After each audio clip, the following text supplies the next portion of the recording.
so hot outside, it's hard to keep your yard looking lush, looking green, but there is a simple way to have a beautiful and full of color space while using a lot less water than you might think. Cynthia B with our Studio 5 Gardening Dream Team says the best strategy is to update your park strip and replace the standard grass with a much more water-wise landscape. Cynthia, it's great to see you. Hi, it's great to be here. We said update your park strip. The other kind of catchy phrase is flip your strip. That's right. Why are you so passionate about this? Well, you know, most people want to do a little something, but they don't want to be extreme or they don't have a budget to be extreme. And updating the park strip is a really low-cost project that's pretty simple to do, and any mom can do it, and can make a huge difference on water use. So low cost, water-wise, any other reasons why you would campaign for us to flip our strip and switch it out? Well, you know, it looks so attractive. It's a great curb appeal project as well.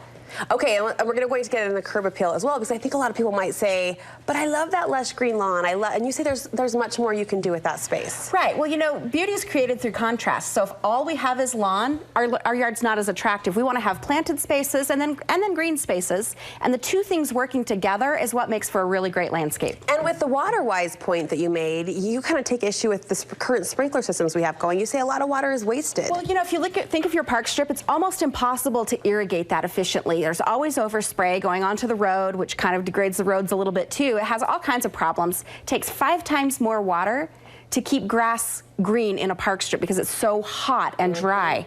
And so instead of trying to fight that losing battle, you know, instead let's pull the grass out, let's put water-wise plants in that place and save the lawn for our yards where we need it. So let's make this easy and doable. Step 1, remove the grass. Yes. Which, I gotta be honest, I would have a hard time saying goodbye to grass. You say though grass is fairly boring. You know, it's planned. Like if you look at a landscape, you know, at park strips where it's all lawn, it's just if everybody's special, nobody's special. That's a good point. I think that's a Dr. Seuss book too at some point down the road. All right, so we remove the grass, yes. And then what's step 2? Okay, so step 2 is then we've got to change the irrigation, because if we're still watering with the overhead spray, it does 2 things. One, it didn't fix the initial problem.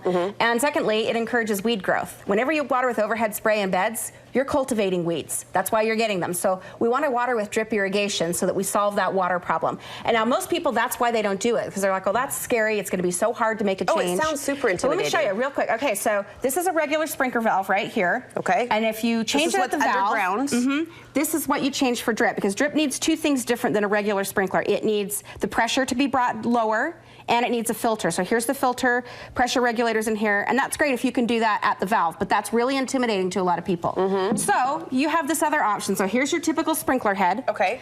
So this is the new Rainbird retrofit kit, but all the different manufacturers make something similar. And inside your sprinkler, this is where your filter is on your regular sprinkler. So all we do is unscrew this head. Okay.